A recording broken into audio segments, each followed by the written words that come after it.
So, several things to say here. First of all, I love, like I said, marketing in baseball. I look at logos all the time, and I remember drawing baseball logos, Major League logos when I was a kid in school.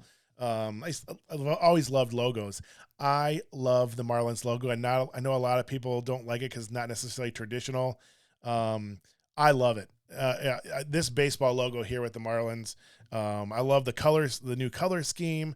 I think it's fantastic. The Marlin, kind of like they have the black jerseys with like kind of like the neon blue around them with the red. I think they're fantastic. There's several versions of the logo that I think are just awesome. So when we get to the baseball logo episode, I haven't gone through them all as far as looking at them, as far as ranking them, but I gotta say, this is the one that's sticking out to me right now. I love it. And it's so Miami too. This like fits the Miami environment as well, the culture down there as well. So I think it's a perfect fit for them. And that's one thing I'll be looking at the logos too, is how well the logo fits or the team names fit those areas. But yeah, I love that logo. So the Marlins, don't sleep on this Marlins. This Marlins team is good. It's really good. I think it's a team that a lot of people don't remember as being good. But remember, they made the playoffs in the shortened season in 2020. They snuck in there. Had a little bit of falling back last year. They had some injuries and so forth, but they have a pitching staff. They have one of the best pitching staffs in baseball. They're young. Sandy Alcantara is a stud. He has no hit stuff, and he can go out and throw a no hitter anytime. They also have a lot of people. Their farm system's number 7. They dropped a little bit because I brought some people up. Their farm system is stacked. They're stacked with arms too in the farm system. It's not just the major league roster. The starting staff and the bullpen are strong. So if other teams stumble in front of them and they get any kind of offense, they picked up Jorge Soler. That was a big pickup for them.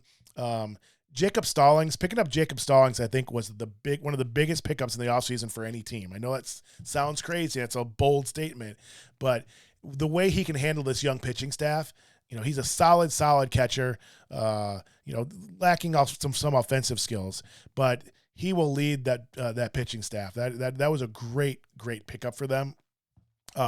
You have Jazz Chisholm. That's hard to say. That's hard not to reverse those, and that's embarrassing.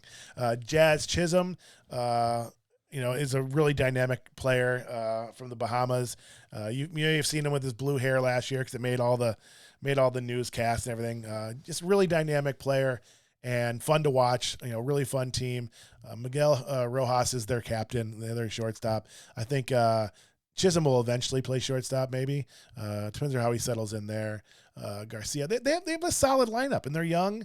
They're hungry.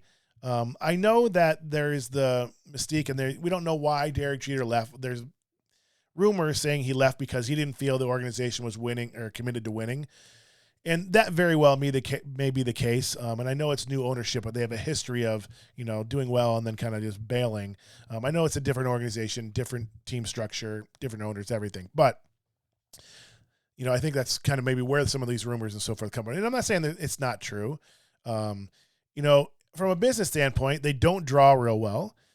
So you would think they'd want to put the best product they could on the field and win, because that's the only thing that's going to bring the fans to the stadium. And I don't even know if that'll do it, which is always weird to me in Miami because it's such so close to Cuba and in South America that baseball is such a huge in those cultures that you would think Miami would draw, and they're not. And I don't have the numbers in front of me, and that maybe have changed in the last few years, but I don't have those numbers. But this is going to be a fun team to watch. Don't sleep on them.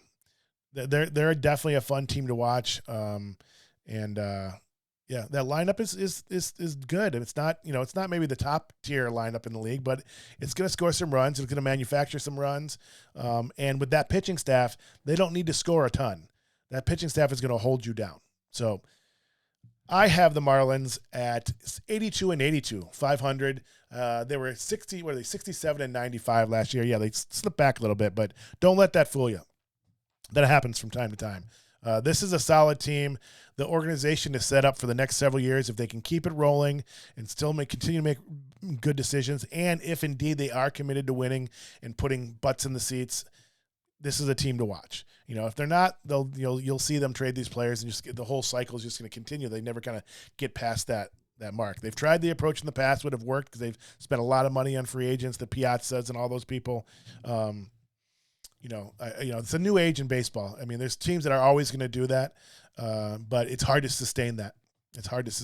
So watch out the Marlins. They have a other young prospect in here, Max Meyer. Actually, I don't know if he may have made the rotation. I don't know. I'll have to look at it. Again, I did these projections a little while ago. Things have changed a little bit. There might be some injuries and so forth, so don't hold me to this. Sometimes I knew there was an injury early on that they were going to be back in May, so I kept them in there.